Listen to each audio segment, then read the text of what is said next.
request scholars. We have today the scholar, Dr. Bal Gopal Shrestha, who is also the founder president of Vajrayogany organization. So today we have him. So I think we are almost on the live side.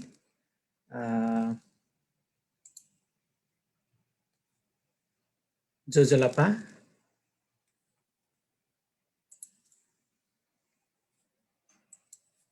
Jojalapa, namaskar, good morning, good afternoon, and good evening. So wherever you are, please accept our salute.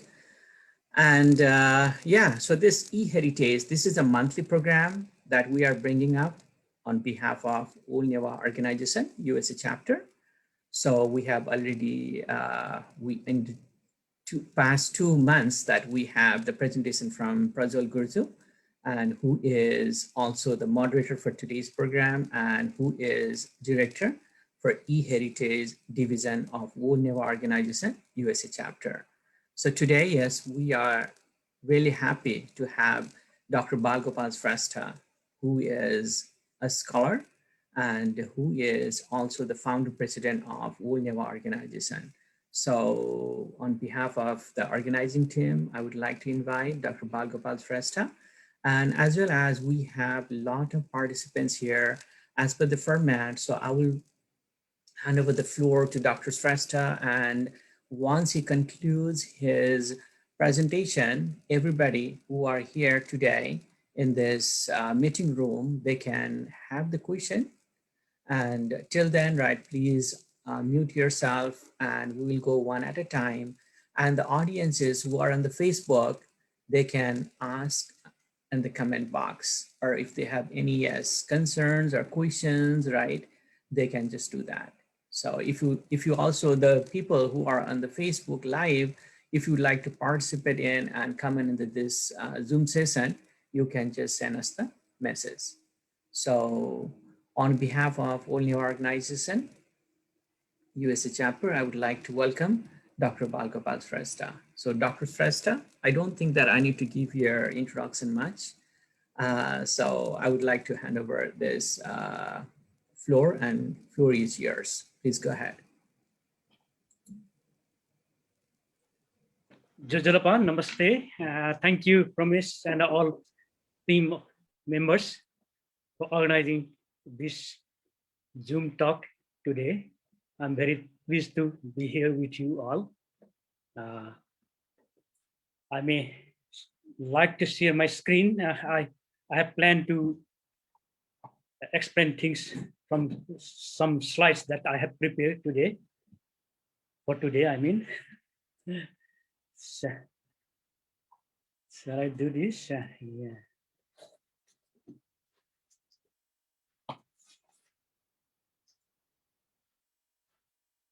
Okay.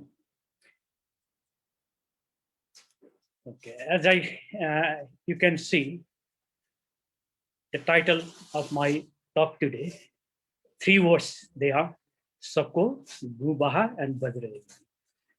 Sako actually, for you all know as Sako, but for we newer speaker, we use the word Sako.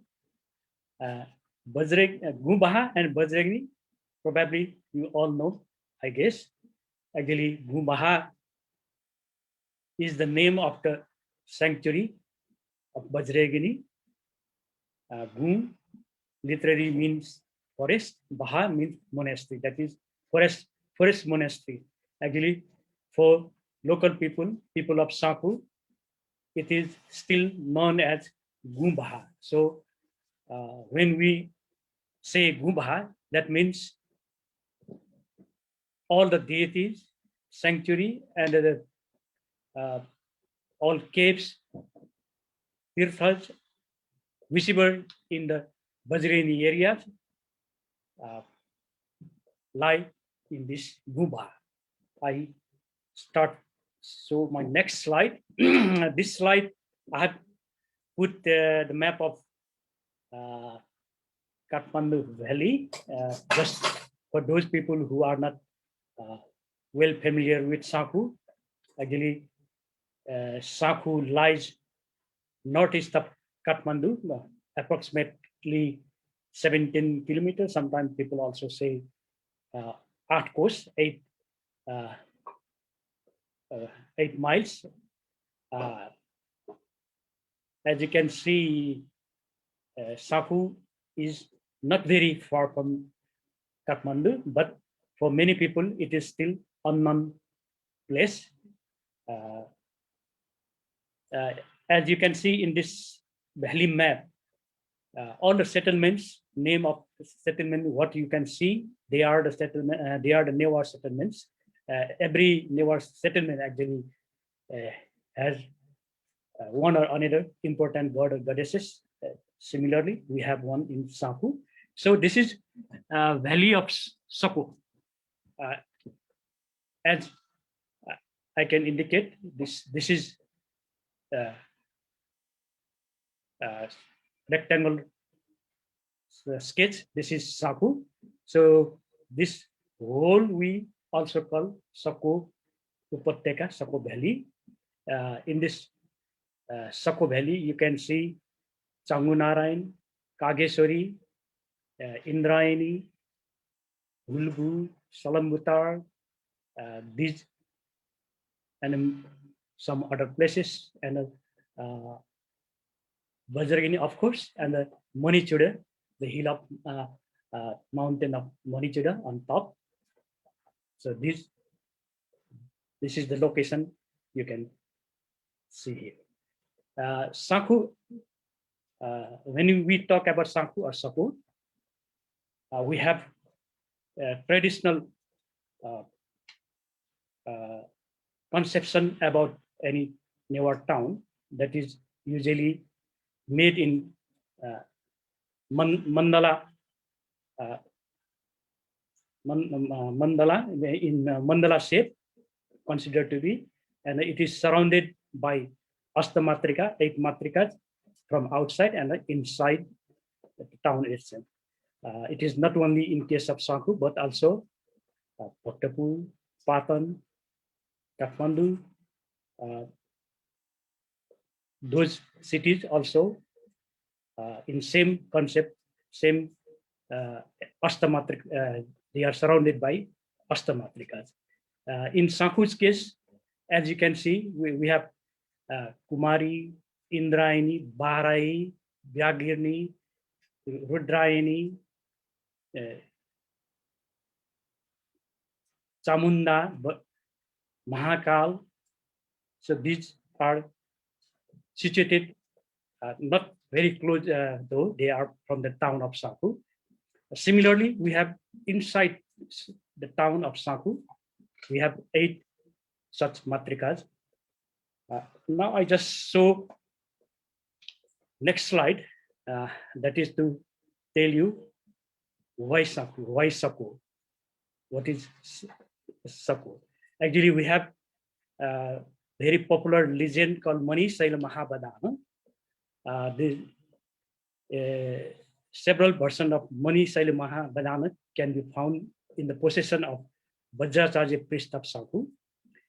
One version was actually published in 1963 by Varna Vajracharya. The picture I have here is actually 2 volumes of Mani Saila Mahabadana published by or written by Varna Vajracharya.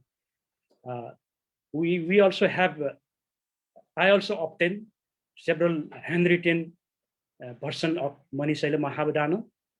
Sometimes they are complete, sometimes they are not complete, and a certain version only tells about the story of Vajrayogini, while including Vajracharya, some others version also tell about the story of Manichuda Mahabadana, the Christ jewel king Manichuda. But we won't be talking about Manichuda today. Basically, I'm showing this because Sako town actually is considered to be the creation of goddess Vajrayogini. And Vajrayogini itself is a goddess believed to be emanated from fire. In this picture, I have shown you 1994 version of Manisaila Mahabharata, one page from that. So those who believe in the myth of Manisaila Mahabharata claim Sako or Sankrapur was created 3,300 years ago in Kaligata year 1801, 3,300 before Common Era. But this is legend. Some people really believe it as history, but others not. In this Manisaila Mahabharata, the creation of kingdom of Sako is elaborately described. I go to the next slide. So I just want to show some pictures of other Manisaila Mahabharata, both now published version and one unpublished manuscript page from one page of Manisaila Mahabharata. For your information, I just have quoted kind of the style of telling the story in Manisaila Mahabharata. I have translated actually in English. In Satya Yuga, in the place called Nepal, there was a mountain called Manichuda, which was full of mines of jewels covered by beautiful flowers, fruit, trees, and wild animals. At the middle of the mountain, there was a jewel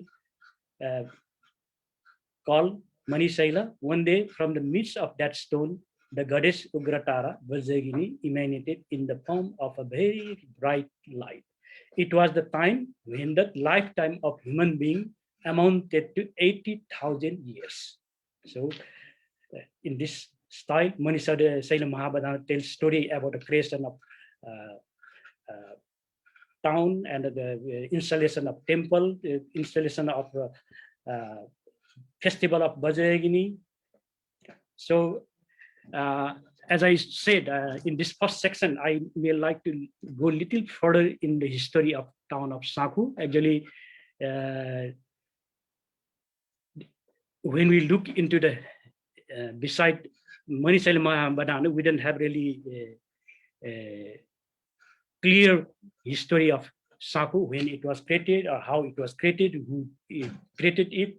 We don't know exactly, but as Manisaila Mahabharata said, the credit is given to Vajrayogini. So when we look into the history, we have found the oldest inscription in town is dated from 538 AD, that is somewhat 460 Sako. This is the oldest inscription. This inscription, however, is not about the town or anything, but about land donation given to certain religious purpose. It is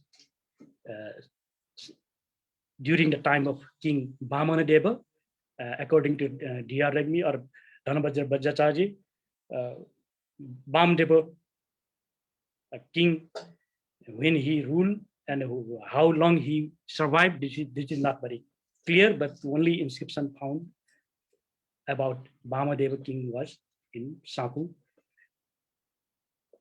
So this is the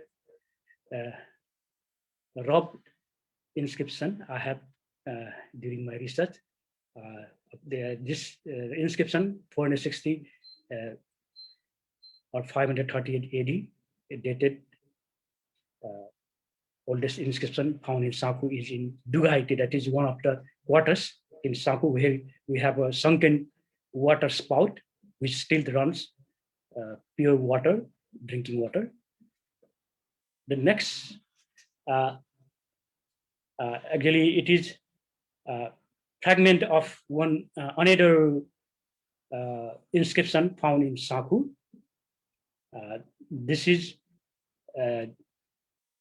supposed to be during 44 or 9th century of AD. And it says certain donation given to a monastery, Mahasangik monastery. One thing I may like to tell that Sakhu originally used to be Sthabirabadi or Theravadi in the Buddhist place, but later it became Mahasangik, then Mahastabir, now Mahayani, and now at present you may call it Vajrayogini Buddhist place, pilgrim place.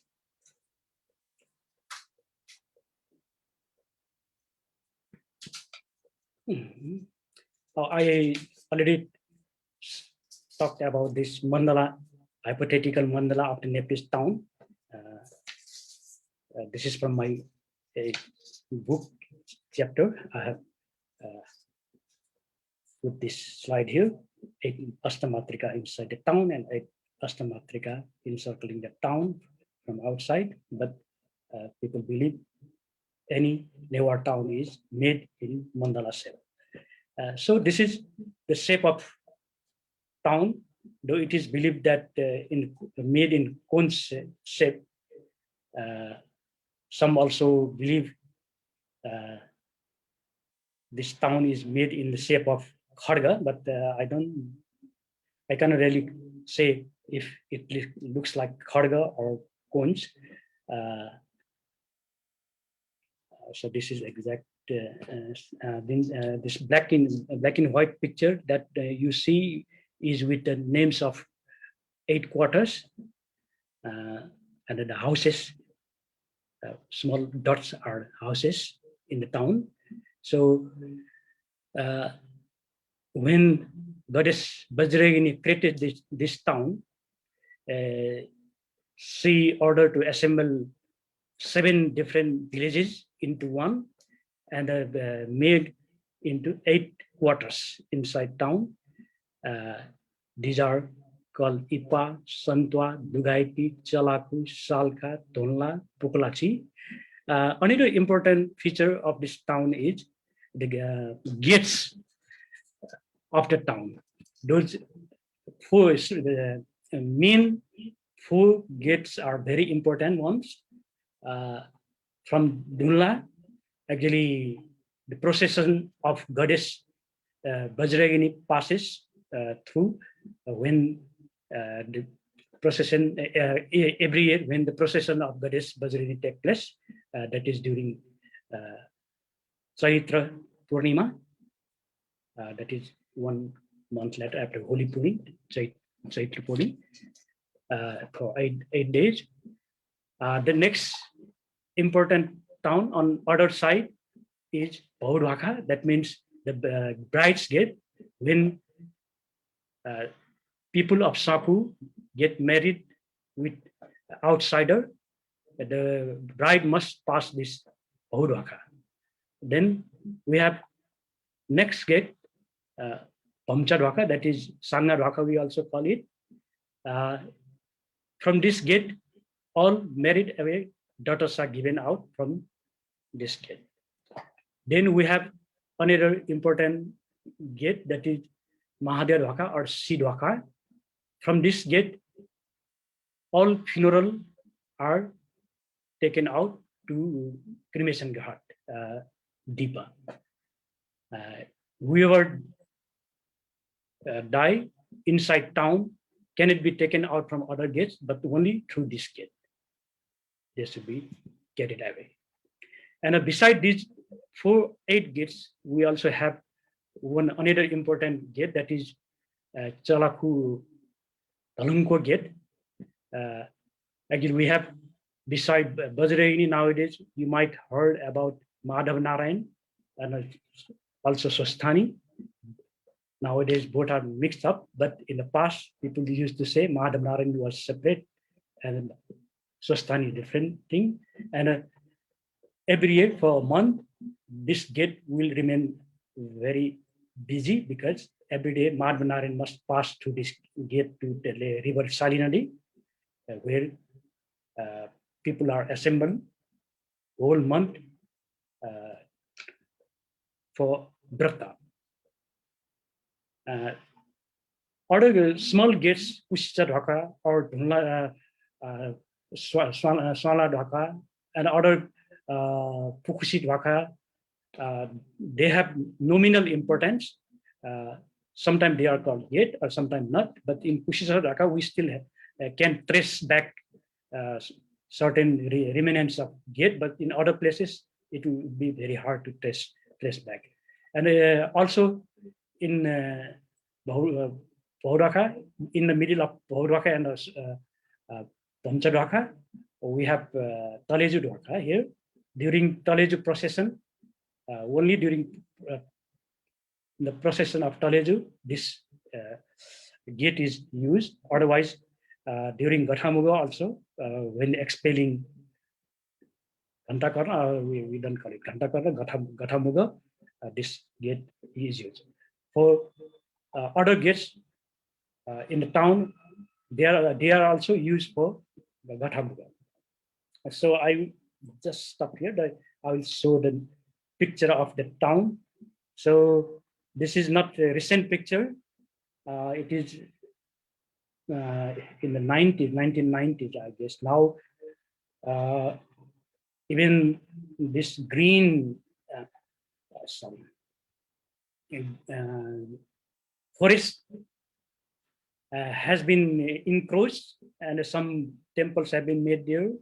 And this yellow paddy field, which you see now, is less and less is visible because many outsiders came into the town, bought the land, and they started building houses. We are really afraid that, like in Kathmandu, Patan, this paddy land will remain no more in after a few years. If local municipality brings strict rule against buying and selling lands, we will have no cultivated land inside Sako. This is the situation there. Next slide. Now I'm showing this front cover of my PhD dissertation. It was a printed book, actually, the ritual composition of Sako, the socio-religious anthropology of a Newar town in Nepal. That was the real title of my dissertation also. And the next is the map we drew. Actually, in 1978, first anthropologist from Netherlands, Sjoerd Janin, who came Sako to do research about Vajrayogini and Sako. I was fortunate to work with him, and we produced this map in 1978. Linda is there. Actually, already at that time, Linda was in Sako, carrying her research about Shrestha Berta. So this book later I revised bit and published as the Sacred Town of Sako from Cambridge Scholar Publishing from UK. Because of the price, people were not able to buy. It's not expensive, especially for Nepalese people, more than $100. Fortunately, I didn't talk detail about the book. The book actually deals with present detailed view of Newar society and culture and its socio-economic, socio-religious, and ritual aspect of the town and concentrated on Newar Sako. The foundation of the town of Sako is attributed to goddess Vajrayogini. I already explained that. This book also deals with the relation between Hinduism and Buddhism, with the interrelation between Newar caste, Jat, caste-bound association, Sibuti, and above all, with the numerous socio-religious associations that uphold ritual life of Newar, with several jatras, festivals, all major and minor Neva feast festival dances, fast and procession of god and goddesses are discussed in this book. You can go through this table of content, but I think it won't be meaningful to tell all. But as you can see in this book, I have 16 chapters from introduction to history and socio-economic survey and ritual, guthis, festivals of modern Narayan, Swanti, festival of Vajrayogini, dances of Devi, all you can find in this book. So I was fortunate to get this book translated into Nepal Vasa. This has recently published in 2019. Actually, local municipality, Sako Sankrapur municipality, the mayor Suvarna graciously supported financially to publish this and translate it into Nepal Bhasha, translated by Sylvia Rajapadhyay. In the picture, you can see the front page of the book, and on the next picture, local senior person, Rajdas Shrestha, who has brought several copies of the book and distributed to many people. One of my book is given to local Purna Harsha Vajracharya, receiving copy of this book last year. I just wanted to show this. So after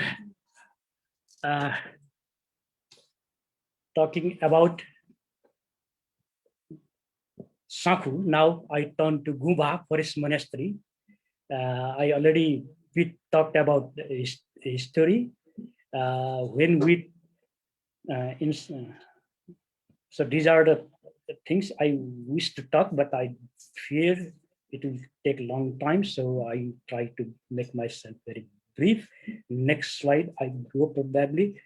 As you can see, this is rock-cut cave monasteries found in the sanctuary of Vajrayogini, and you can see one of them, we call it Dharmapwacha. One boy is coming out from that hole, which is called Dharmapwa, the hole of religion, or the hole of, yeah. It's 16:30. In this cave monastery, on the entrance, right and the left, Tibetan script is engraved, but we don't know what exactly it says. And down a small picture, you will see another Tibetan script inscription. It is inscribed in another cave monastery. We have 9 such cave monastery in this area, as I told, and people believe these stone-cut monasteries are from 3rd century BC, but we don't have the real inscription or any hard evidence to show if they are really so old. But still, we can safely say that this Vajrayogini area is considered to be oldest monastery by historians such as Dhanabhadra Vajracharya, because of its name also. And also donation made to this monastery, this place during the reign of Litsavi kings. It is very important Buddhist pilgrimage place, and still it is so. Next inscription I'm showing you is one Litsavi time inscription.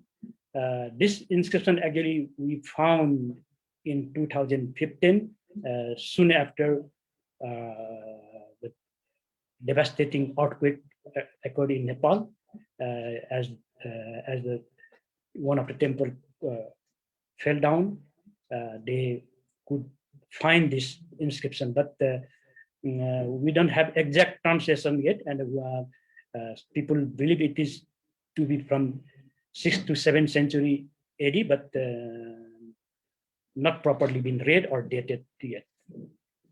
This is the only Litsabi inscription found in Vajrayogini area. The next oldest inscription found in Vajrayogini is dated 288 Nepal Sambat, that is 1168 AD.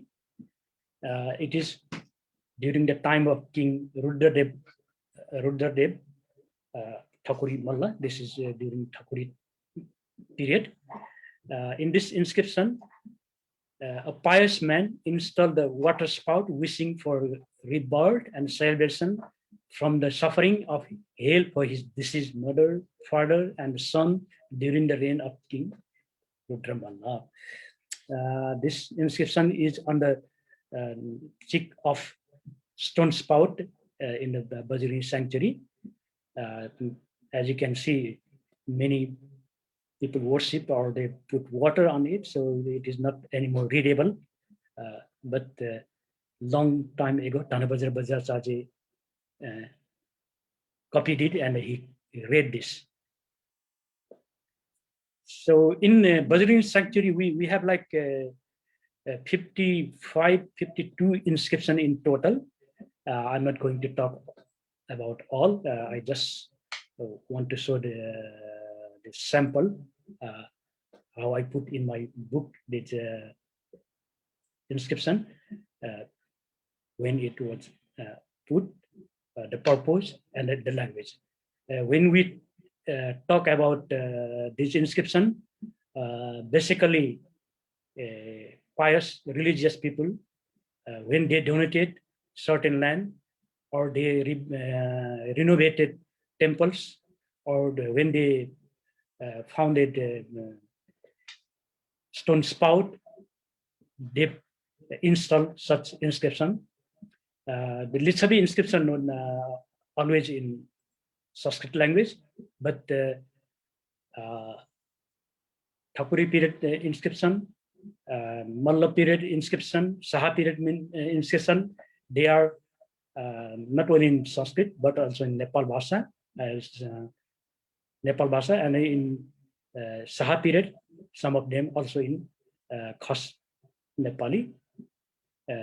Some mostly Malla period inscription are mixed Sanskrit and Nepal Vasa, and Saha period are mixed Sanskrit and Khas Nepali, sometimes Nepal Vasa also. And they are mainly dated in Sako, the early inscriptions, but later inscription mainly dated in Nepal Sambat.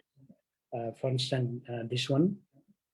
And the next, this is the oldest Nepal Vasa inscription found in whole valley. Not a long one, only 3 lines in this inscription, dated 293 Nepal Sambat, that is 1172. Beside this, the evidence of written Nepal Vasa is found in 1175 AD palm leaf documents from Ukubal. Otherwise,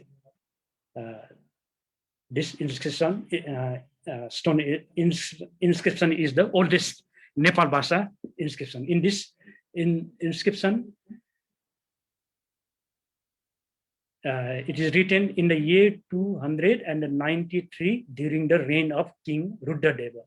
That much only. It is in the pit just in front of the temple of Maskamaji. So difficult to make photo, but as you can see, I have 3 photos of same inscription in this picture. So the next slide, I'm showing you the physical feature of the Vajrayogini sanctuary what you see in Vajrayogini, I have given in number. There are the 21 important places from Maskamaju Temple, Yankoma Temple. My Maskamaju, Yankomaju, Maskwa means yellow face murder. Yankoma means red face murder. Both are known as Vajrayogini for outsiders. And we have Chiba Temple, which is also known as Jogesur or Dharmadhatu Chiba. Then we have other Sata, Monastery, Ganesh, Mahankal, Cave Monastery, Chaite, Basukinag, Stone Spouts, Bales. You will also find names of people who donated the bells in all those bells that you find in this sanctuary. You also have Manjusri, or sometimes also known as Nemuni, but the statue has been stolen long ago, probably somewhere in Western countries, we don't know yet. This is a view of the Vajrayogini temple, Yankhamaju, the race-based murder, and the Jogesur, Dharmadhatu Saite. On the background, you will see the town of Sako, this bunch of houses you can see beneath the tree. This is a sketch of the temple we made when we renovated this in 2000 with some financial support from Netherlands embassy. But unfortunately, when we have this devastating earthquake in 2015, this temple almost collapsed. It was standing, but it has to be demolished and now has been rebuilt. As you can see, the old temple before 2015 earthquake and restored temple. It was still going in, but now it has been completed last year in 2020. I think it has been completely restored now. This is the temple of Yankoma Vajrayogini. As you can see, these decorated objects, where you also see engraved names and the person who donated from where, also date are given. In sometime also in the this wooden struts, such names are written. Who donated, when it was carried out. Actually, when we look into the history, this temple was built during the time of King Pratap Malla, supposed to be Nepal Samvat 775. Before that, how the shape of this temple we don't know yet, but later it came into this pagoda style. So this is the gilded gate of Yankhamaju Vajrayogini and the tympanum. This small picture I extracted, which is just above the gate. It is engraved. It is donated by Queen Bhuvaneshwari Rana Bahadur Shah's wife. It is Saha period, but written in Nepal Lipi and Nepal Samvat is also there.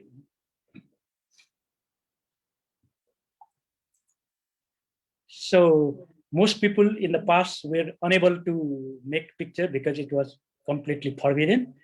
But certain people were fortunate enough to make picture of goddess Vajrayogini, Yankhamaju, the red face model. As you can see, her face is indeed a red one. Sometimes people describe her as fierce someone, but other believe she is merciful and kind to people, and always bestowing people with good wishes. So the next is just art of the temple by one artist in Sako.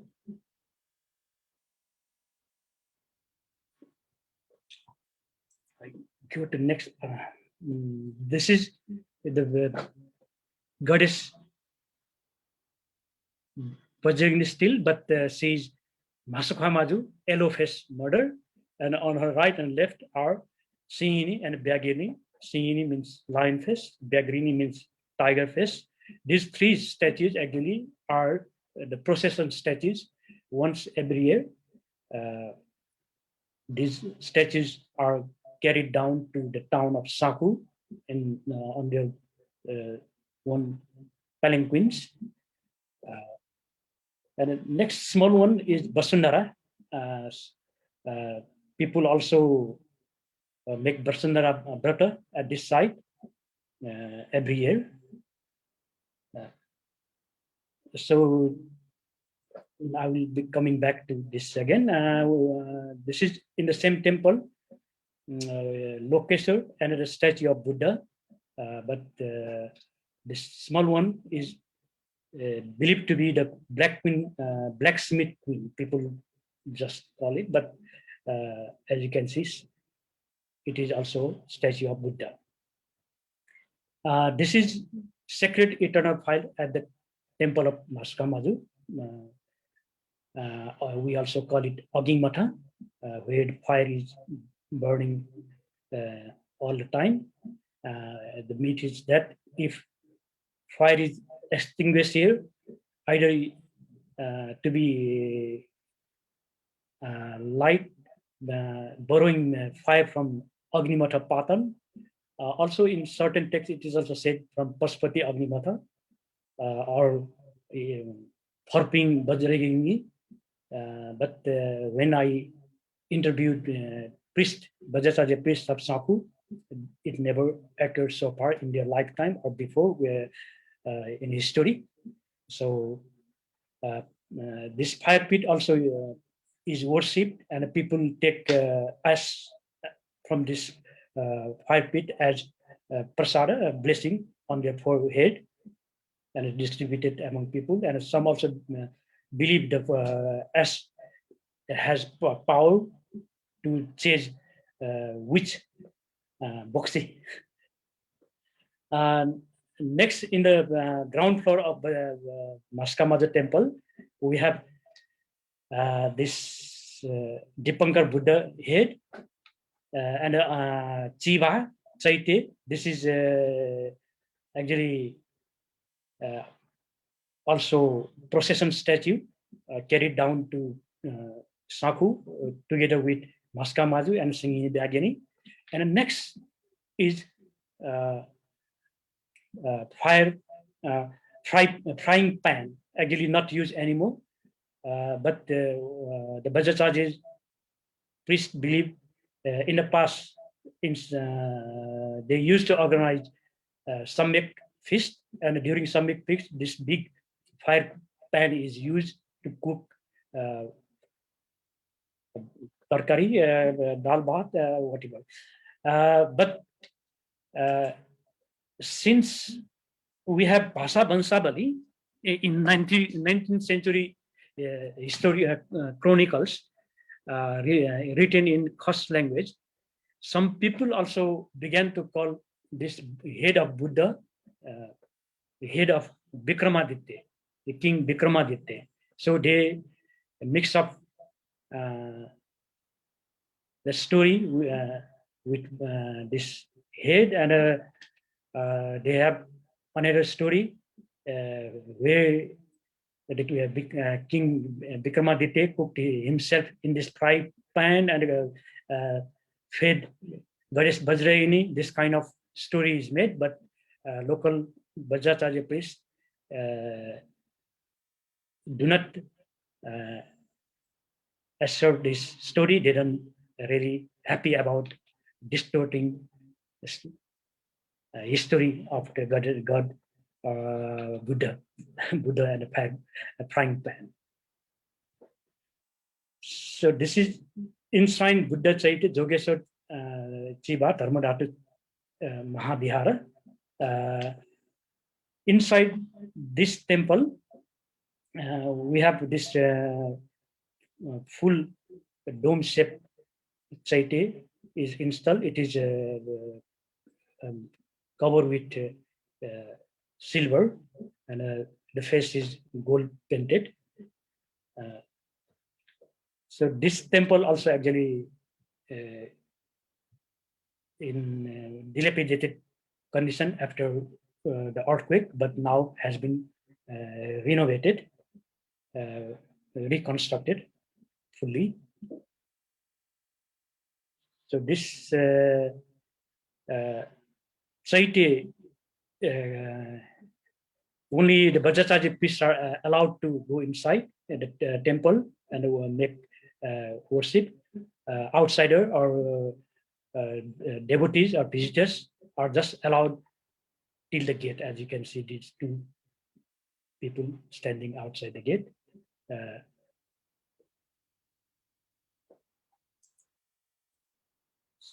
So this stone shrine, as you can see, this shape, people call it upside down Shiva sometimes, also sometimes called Chaitya, and sometimes called Sankaracharya. The story is that Sankaracharya came Sako, and he had Shastrastra fight with Vajrayogini, and he was defeated. So he was kicked down from the hill of Vajrayogini. And other also believe this is Shiva, who was very stupid, and he came to fight with Vajrayogini, and she hit him down, and now he is in upside down position. So these are just man-made stories. We have to believe or not to believe. It is up to you. So I don't know how long I have now, how far I am.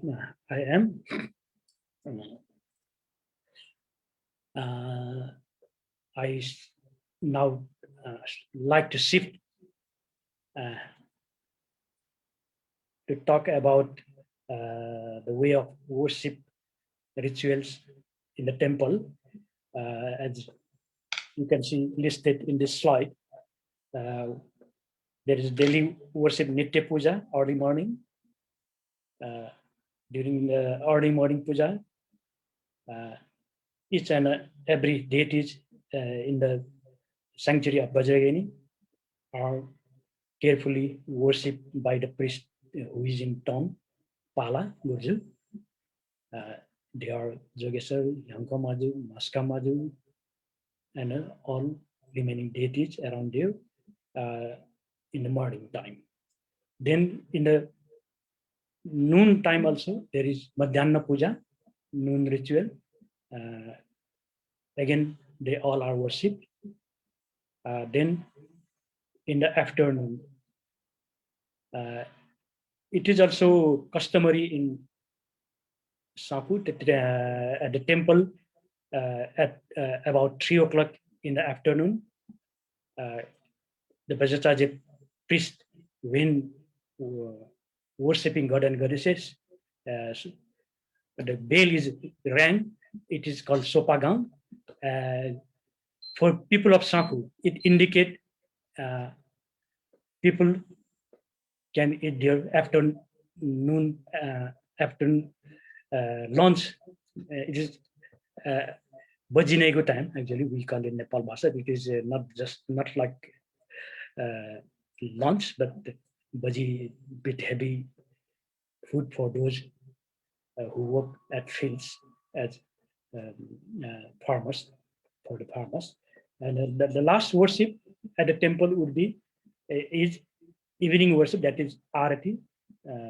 Lights are given to God and goddesses, and food are offered then the temple is closed for that day.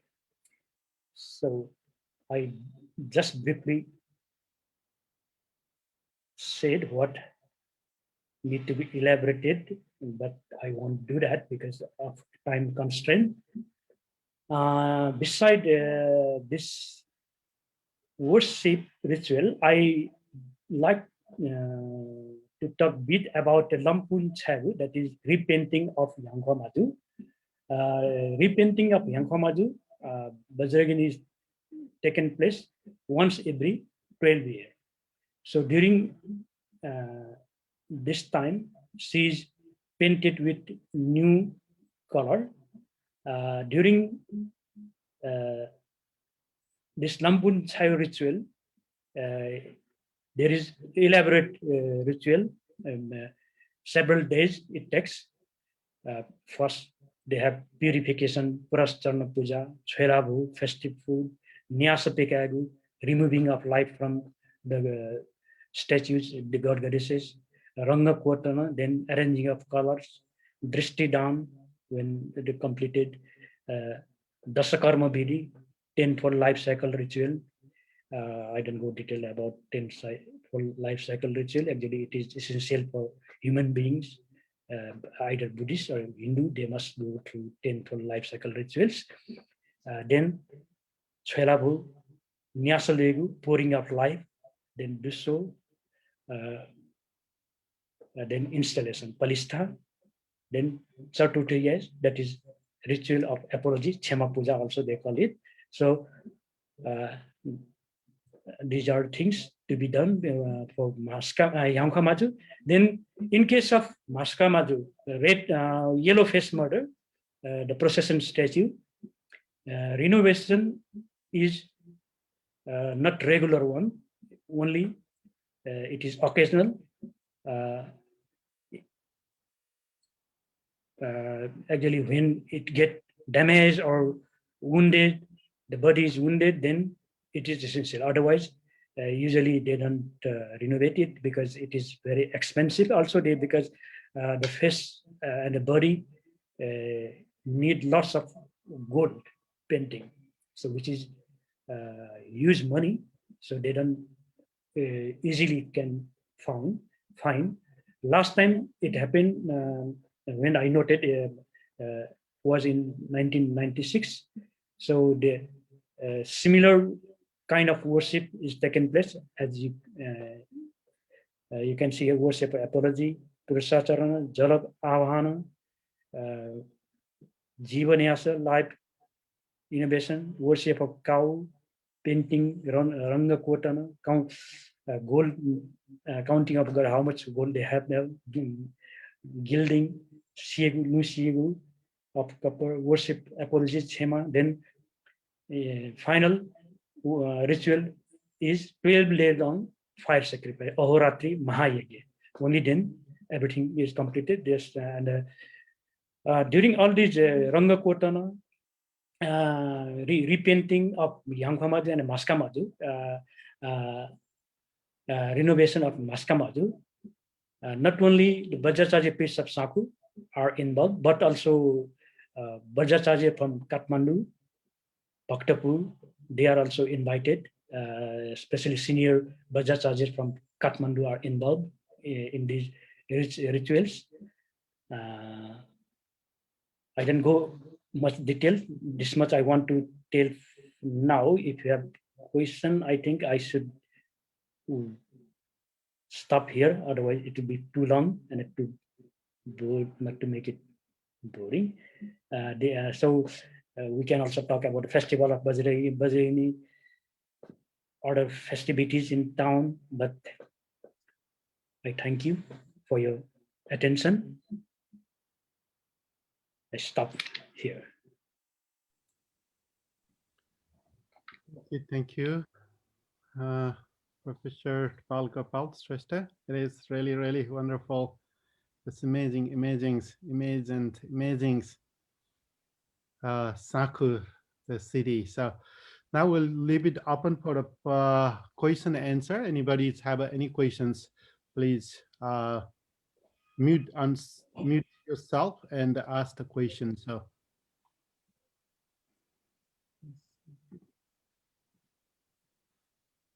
Can I ask a little quick one? Hello. Yeah. Please. Yes, go ahead, Mr. Chakon. Yeah. Okay. Thank you very much. Indeed. Thank you, Bal Gopal. It's indeed very, very. It's, although it's not my subject, but it's so much of information about, and I can see the hard work you have been doing. You did all this time, and it's amazing. And I got picture of whole Sako. I've been there sometime before, a long time back, but now, of course, a lot of things have changed, I believe, especially after the earthquake. Only one thing, at that Dharmapad, where you had two Tibetan scripts on both sides. I'm not sure if they have got many different scripts, I'm not sure, but the Tibetan script, there are many people who can read them, isn't it? Can that not be translated? What do you say? I think it should be possible. As I said, I was not able to do myself Okay. so far. Yeah, but just because today I'm not sure if there's somebody who can read How Tibetan old and straight. how, if it is old Tibetan language, it will depend. But I'm sure it will be people who That's know right. Tibetan script will be able to translate. Yeah, because it will be interesting to know that in Sako, as from your pictures, that's the only place where there is some Tibetan script. Okay. I mean, as I see from your presentation, so that's why I was Actually, curious about it. Tibetan pilgrimage visit a lot in Sako. Even it is believed that Manjushri, who clipped the goats of Chobar, Yeah. He was supposed to return Tibet, but on his way back, he stayed in Sako, who passed away in Sako. One story is like that. I see. This. And till today, Tibetan pilgrims visit Sako, and some Tibetan monks reside in one of those stone cave monks. You will see them still visiting, residing in this stone cave sometime. I see.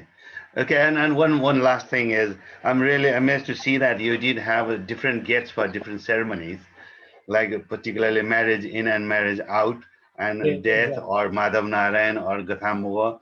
That reminds me, as me being a road engineer, I can see that those days even the one-way system was applied. That's what I understand from from your presentation. Exactly. It is really amazing thing that has been. I believe that is that still observed, that kind of system, or it's no more? Yes, still observe.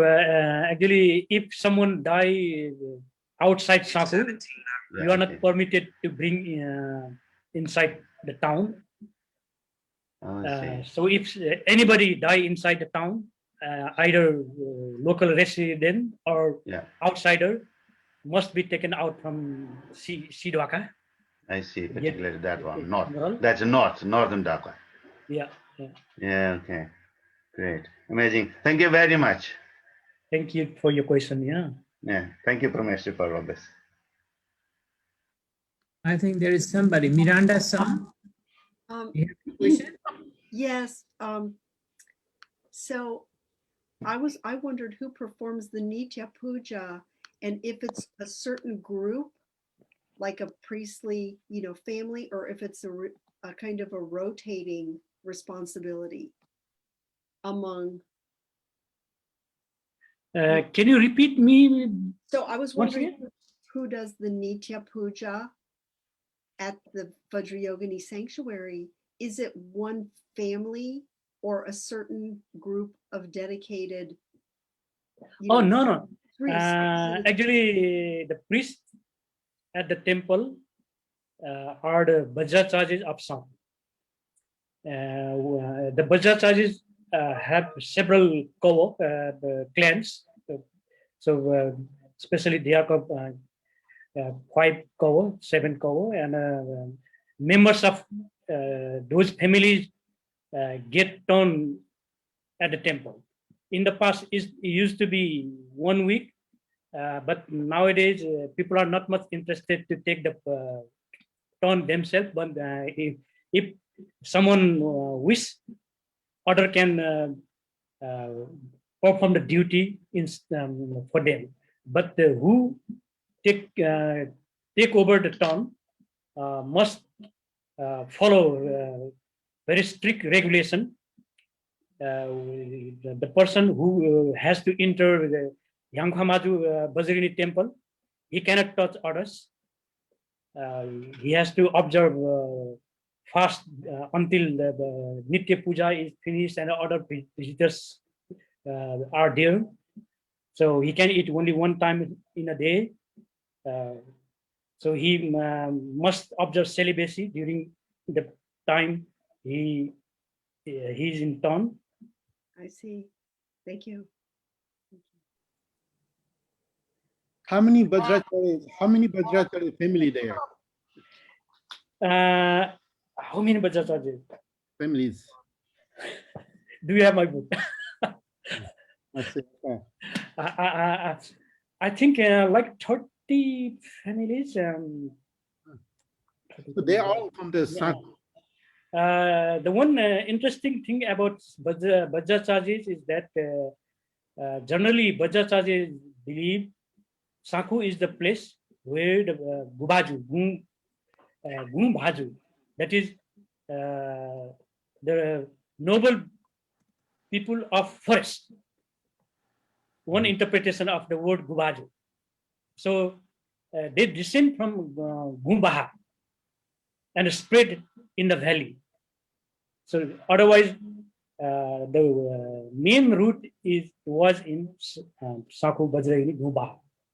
So the Vajrayogini in Kathmandu, Bhaktapur, Patan, one or other way, they are related to Vajrayogini. Some still visit and they worship Vajrayogini or the Chaitya as their tutelary god.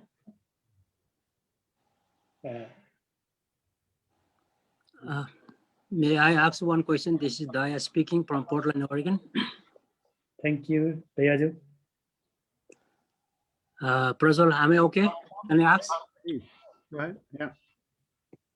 So my question to Dr. Bal Gopal is, did you find any evidence, did you find any inscription or any kind of a writing which shows that the people from Gumbaha or from Sako moved to Kathmandu and other part of the valley, established monastery and other things? So for example, I belong to Itumbaha, and then we have a Kul Devata. That Kul Devata we were told that Kul Devata is brought from Sako. So we still worship as the Degudia. The Degudia inside the Degudia temple just renovated about a week ago. So we belong to that Degudia, and that Degudia was brought from Sako. And then I do not know exactly when and how it was brought from Sako to Itumbaha. So I could not find any inscription yet, but we were told that we belong to Sako. So the whole Itumbaha was established by the Gubazu and Shakyas from Gumbaha. So that is what I understood. But from your study, did you find any evidence? Thank you, Dayaju. Actually, there is no inscription as such, but there is some chronicles possessed with Vajrayogini in Sako. Those chronicles tells the Vajrayogini, even the Sako Vajrayogini, were once resided in the hill of Vajrayogini, Gumbaha. They were not residing in Sako itself. Nowadays, all of them reside in Sako, and only during the time of their turn, they stay at Vajrayogini. So it's in those chronicles written in Nepal Lipi. They may be few hundred years old, but not very old. Old as far as to go to Lichavi time or so. They are from Malla period or Saha period. But these chronicles tell even Sako Vajracharya descend from Vajrayogini, and from Sako, then they gradually spread to other places. And actually, Dhanavajra Vajracharya, the famous historian who believes all Vajracharya and a Buddhist came from Gumbaha. This is the oldest monastery he believed. There is conflicting view though. Some also believe Swayambhu should be the oldest one.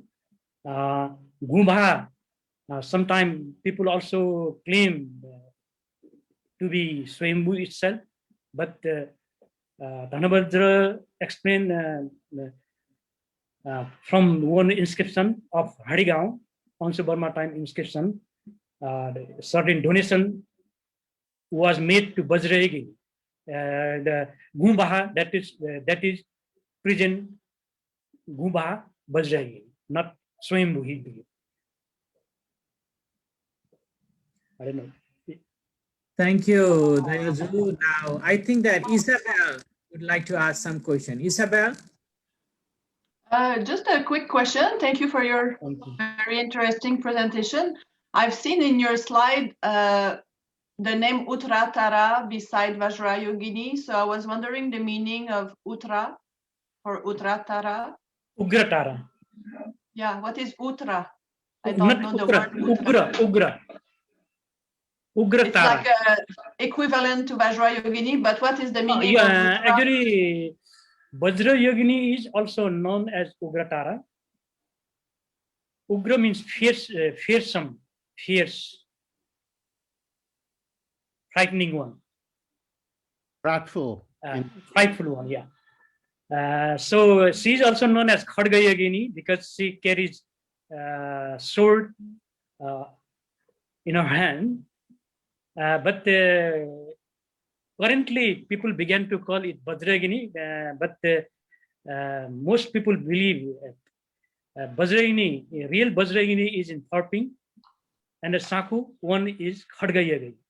But nowadays, people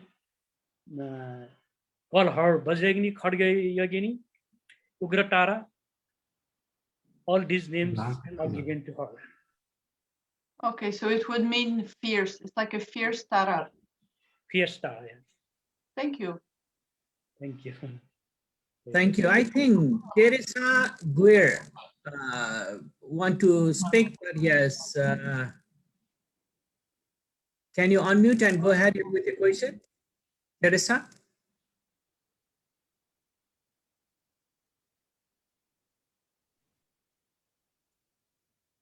I think she's having some issue with her system. Now the Manik Vajracharya, I think, yeah, he would like to ask in some. Bal Gopal Lai. I have a question. You said there's a newfound inscription, yeah, after the earthquake. Excuse me?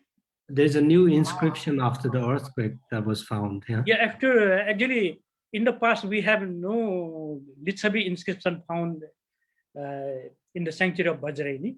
Yeah. But after is anybody working on that now, or has anybody worked on that? Actually, I have been trying to get it translated because I cannot really read this Brahmi or Litsabi scripts. Little bit Shyam Sundar Rajbansi read it, but he has not provided yet a complete version or translation yet. So we don't know yet what exactly written or from which period it is. Only guess is that 6th to 7th century. Okay. But Sankarman is working on that. No, Sankarman's son, Shyam Sundar Rajbansi. Shyam Sundar is working on that. Yeah. Once he read. Yeah. But do you... I also requested other people, but still could not get proper translation for this. I think that would be a very important thing to do. Yeah? And then you must publish it. Yeah, right, yeah. Yeah. Other thing I wanted to ask about is that you said that there are some chronicles owned by local Vajracharyas, right? Yes. So are they available in print or No, does anyone work not on in print. Some of them I could get copy, photocopy that time, and there was not yet scanning system available when I was doing my research. Probably nowadays it will be possible, but this is few of them I have copies. The chronicles of Bajracharyas, who several names and dates are there. Yeah. We will I think look these at that. chronicles would be very important to study because Vajrayogini, Sako Vajrayogini has several names such as Mahachim Tara, Right, yeah. yeah, Ugra Tara, Mani Yogini, so on. Yeah, I think all of these names have certain stories associated to it, or some history associated to it. Right, yeah. One Bhattacharya actually has written about Vajrayogini, and I believe it was from Bengal, carried to Nepal when there was a problem with Muslim invaders in 13th century sometime. That is also one story, but we don't know exactly. Beneath was Bhattacharya, I think, iconography of Buddhist. Yeah, yes. I have in my book mentioned him. Thank you very much. Swear. Bal Gopal, so nice to see you. Nice to see you too. Nice to see all of you. It's really wonderful. Thank you so much for your presentation, and it's so nice to have darshan of Yankoma,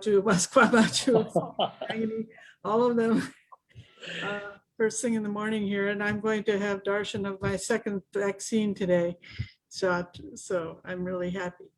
I wanted to just mention that I noticed that one of the inscriptions had the Jeshta Ashtami. I'm not sure which one it was. One of it was on the Ashtami of Jeshta, dated. Is that right? Which inscription in Vajrayogini? One of the ones you showed, it mentioned Jeshta Ashtami. And that was interesting to me because there's a Kai Ashtami day, and there's the Manichud Dara, and where there's a image up on Manichud, and then the Bumpo Jankri, they come down to Sanku on Kayashtami. During Kayashtami, right? Yeah. Right, and I wondered, they have that image of the Manichud image up there at that tank way up on Manichud Dara. So is there, what is your feeling about the connection with that place, that location? And I can't really say for certain, but it is for sure the Vajrayogini sanctuary, Gumbaha, is also important place for the Tamang community residing just above Vajrayogini temple. Even during festival, as you might be familiar, they participate in. They after 8 days long festival inside town, when the palanquins are carried up to Vajrayogini temple from Kolagal, they start carrying, they come to pick up, actually, literally to say. So they are not outsider. They also, in a way, venerate goddess Vajrayogini. Even the names of, as we Newa people say, Yankama Maju, Maska Maju. In Tamang language, they call Yankama Maju, Maska Maju also.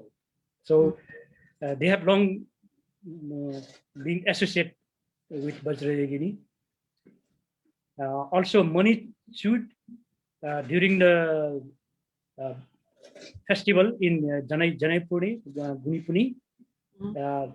They are very active and many groups of this Chakri, Tamang Chakri, Samans, with their drum, visit money children.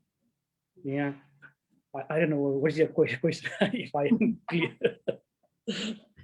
Yeah, it was interesting when we were there in I think it was 1982. We had filmed. Yeah. Bumpo Actually, during Kaya Astami, Mhm. these summons, Tamang Chakri, they pass Saku, not only from Kumarchuk, but also from elsewhere. They pass Saku to visit Kageswari. Yes, right. That is another pilgrim place visited on Kagas, actually. And I wanted to share that when we videotaped a Bumpo shaman there in Sako, he got possessed by Vajrayogini. Oh, Yeah, interesting. and he spoke in Newari. Oh, which was, I mean, the deity spoke in Newari It is, through him. Yeah, it's interesting. So I don't know what Vajrayogini's native language is. I mean, no. Thank you for. Thank you very much. I've not heard about that. Okay, I have a question that I got. Sorry, Linda, do you have any question? No, thank you. Thank you very much. Thank you. Dr. Thank Shrestha, you, Linda. Very nice seeing you after a long time. Dr. Shrestha, yeah, Miranda has a question that how many arms are there in Great Vajrayogini? How many arms are there in the Red Vajrayogini? Oh, I think I'll go through the slide. Only two, I guess. 2 or 4. Wait. For Maskamaju, it is certain only 2 arms.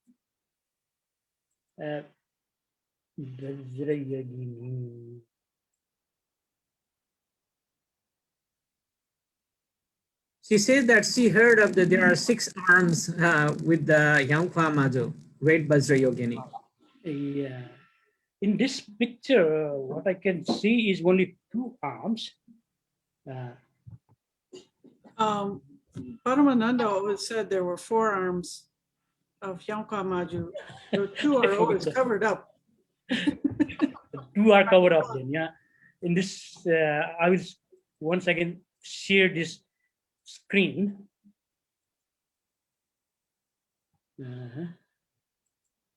You see? She has only 2 arms here. This arm actually belongs to Senior Byagini.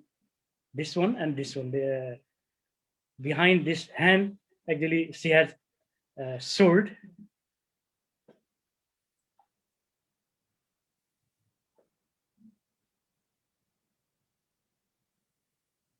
So 2 hands must be covered by the dress. Yeah, I think one holds a skull cup. Skull cup and Kartika is. Can't remember what the other one holds. But on Torono, it has many hands, as you can see. This is also replica, considered to be a replica of Vajrayogini. She has at least 8 hands. 4 on right, 4 on left.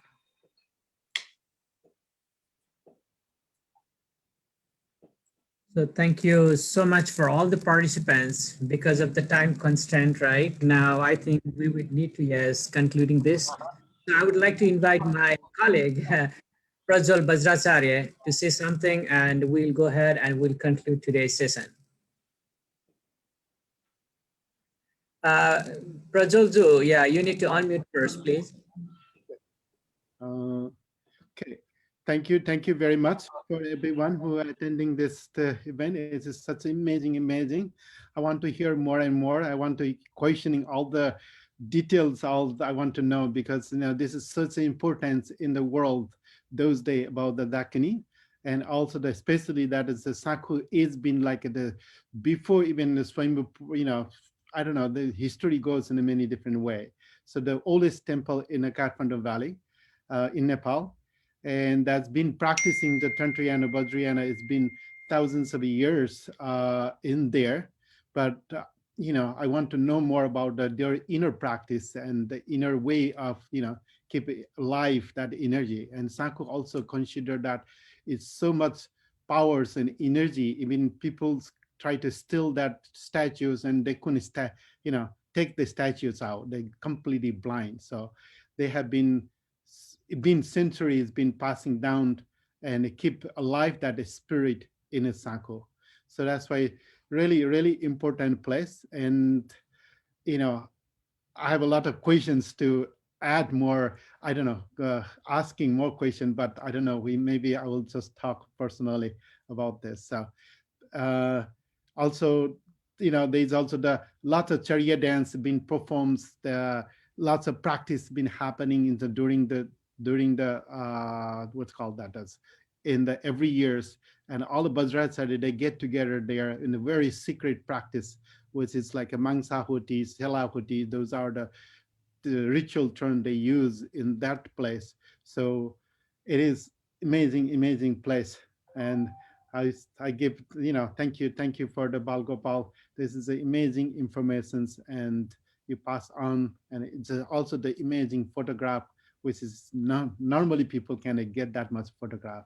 And there's also the many Mahasiddha. It's been talk about the history. That's lots of different cave there in that area. So that's was also the many Mahasiddha has been seated there and meditate. And also history. So also I don't know, Guru Rinpoche also came there for some period of times to stay there. And there's a many history behind. So I was just fascinated. Thank you, and thank you for a promise to this whole things organizing and make it happen. And also the next will be, I was thinking about the Manik should be the next. What do you think about the Manik? Manik is here. Yeah, I'm here. Yeah, you will be the next. I was thinking about that next month. So we will be more advertised a little ahead of time, not in the last minute. So, and we'll, bring more scholarly, whatever, but if you're willing to do something, that's we talked last month. Prajwal, right, yeah, if you disagree with me, can we just give maybe a 30-second to Manikju the floor so that he can give some of the rough idea that what he is bringing on the April the 3rd, Saturday. Manikju? Yeah.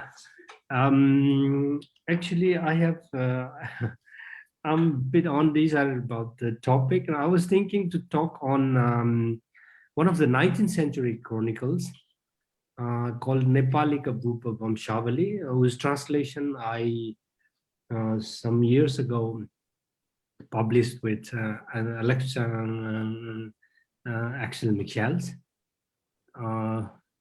Probably, would that be okay for you? It's one of the Basa chronicles, Nepali chronicles.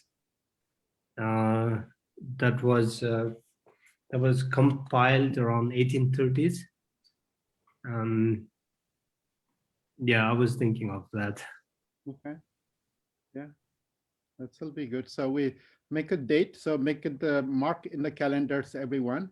So the next will be the April, and we keep it that same times for the next, So, and this will be going. Which day would that be? That will be April the 3rd, Saturday. Okay. Always on Saturday, 7 o'clock our time in Portland, but all have a different timings in all different part of the world. So, yeah.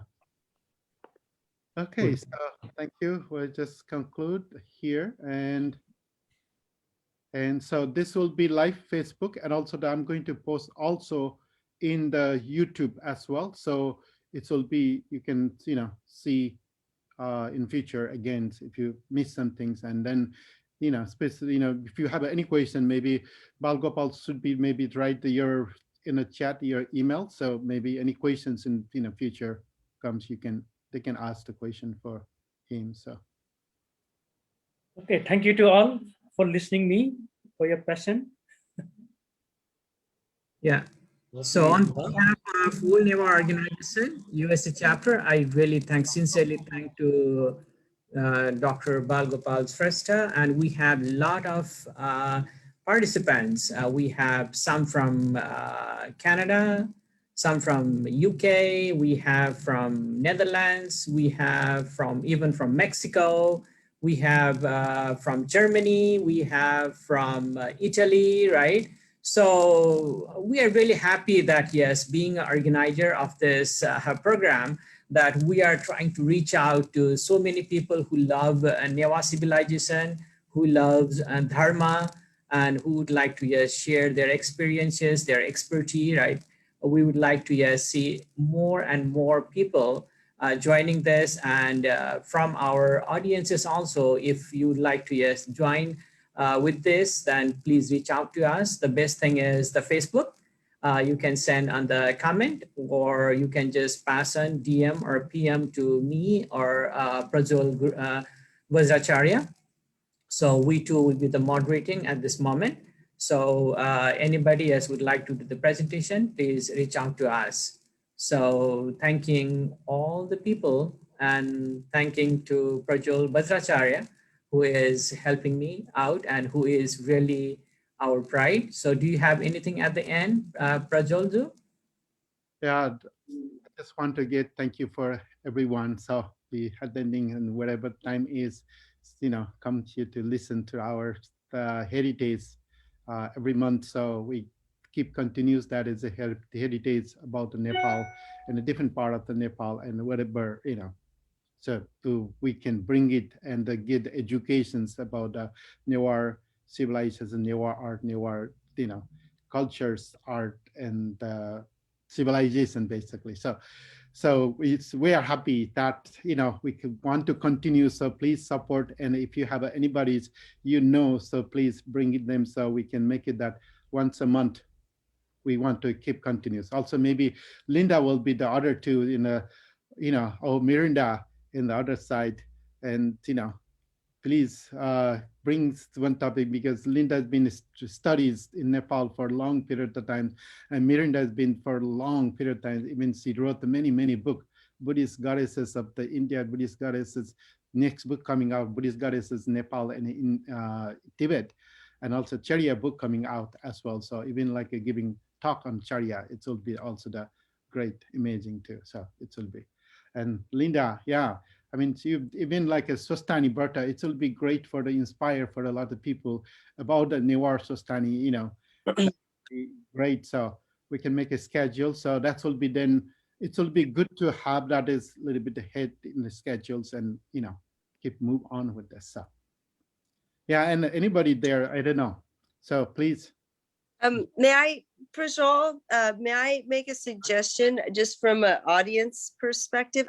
It would be wonderful to hear somebody who is a woman who's Newa speaking about these traditions in some possible way, just to hear what it is like from a non-academic woman in the tradition. If that would be possible, it would be so enlightening, I think.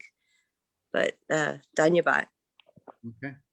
Okay, we'll keep in our mind, and if we found anybody, we definitely bring it, no doubt. So it's great. Okay.